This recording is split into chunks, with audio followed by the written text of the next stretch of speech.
Hello friends, Morgan here, and while I talk to you today about a cashless society, we are going to be tackling this. Oh, disaster. I got a new shelf, and so we're going to be moving some of that stuff over here and organizing a little bit better into those beautiful bins you see there or other things. Okay, let's do it. A cashless system, a digital ID, those are all things for concern. And it's one of those things where it's like people always want to downplay it. Oh, well, how would you pay your taxes? How would you pay your mortgages? All these things. If you just, denied these things, well, I would love to tell you that, but at the same time, I don't want to be demonetized from YouTube. But I will tell you a lot of things that you can do right now to help alleviate some of the coming cashless society nightmare that we are on the cusp of. Oh, look, it's my elderberry tincture. I got to do something with that. It's like Christmas for me right now. Oh my gosh, I haven't seen this in forever. Let's say it's a completely digital system. A natural disaster knocks everything out, but nobody has cash. What would you do? And we're not just talking about extreme natural disaster type situations. We are also talking about just everyday, how are you going to get by in a completely digital world when things start failing from a cyber attack or from literally anything, a blackout, when there is no way for you to use those digital systems anymore? How in the world are you going to keep going? And listen, yeah, sometimes it's like, maybe it's going to last a day, maybe it'll last a week, whatever. Sometimes it can last much longer. We just don't know. So we want to be prepared, right? It's like the whole shtick of my channel. Be prepared.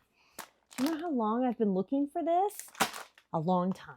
Let's talk about how to actually be prepared for it. First of all, you want small denominations of cash, a cash dash, ones, 5, 10s, 20s.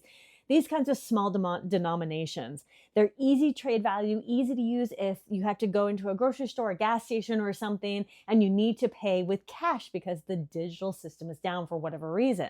This actually happens quite a bit, like if there's a blackout, but like let's say you're in the middle of a store, but you either want to pay for those groceries or not, you're not walking out with it, right? I mean, you shouldn't walk out with it. Stealing is a sin, okay? And just plain wrong. Then hide those stashes of small denominations in a few different places so not everything is in one basket, right? One of the most absolutely valuable things that you can do is have a trade and barter system. Look, you got some extra food, you got some extra water purification tablets or something like that. You have extra gear that you are able to barter and trade in a cashless society. That's really going to be king. Okay. If you need eggs or if you have the eggs, right, you can trade for things that other people might need. And, be safe about trading.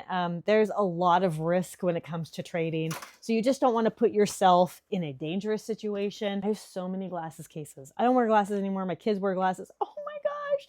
It's one of my kids' first glasses. Okay, half of this bin was literally garbage. Like crazy. Can I have an extra bin?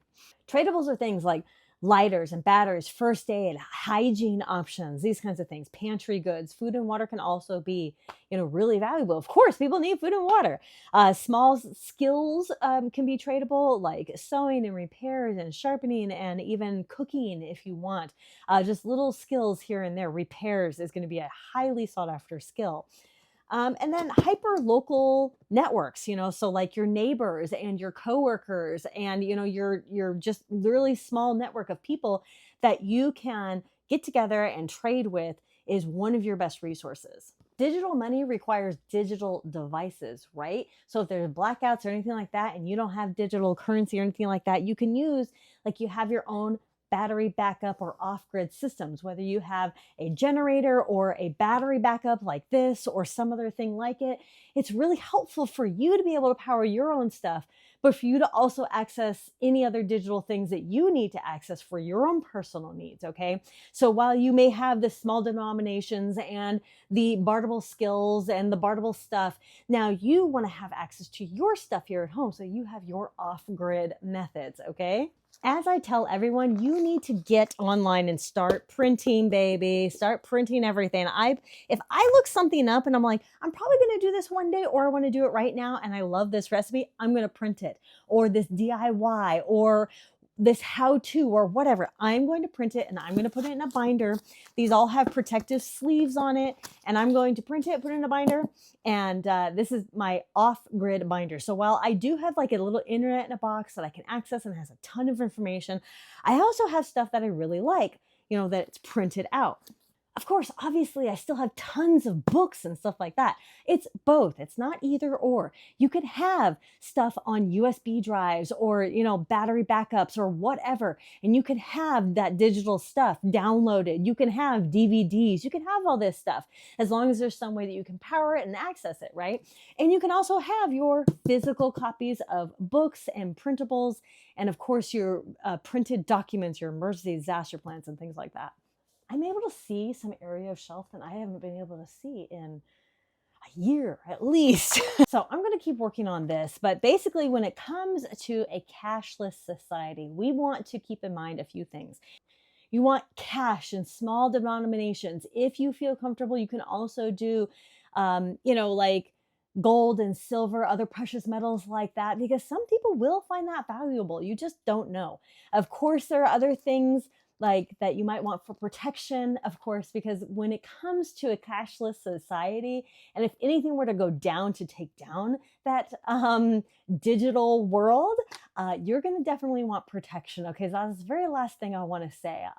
Of course, have that community of people, but have the information hotline with your neighbors, have the information hotline with ham radios, and also, of course, have the protection to protect your home and your family. No matter what happens.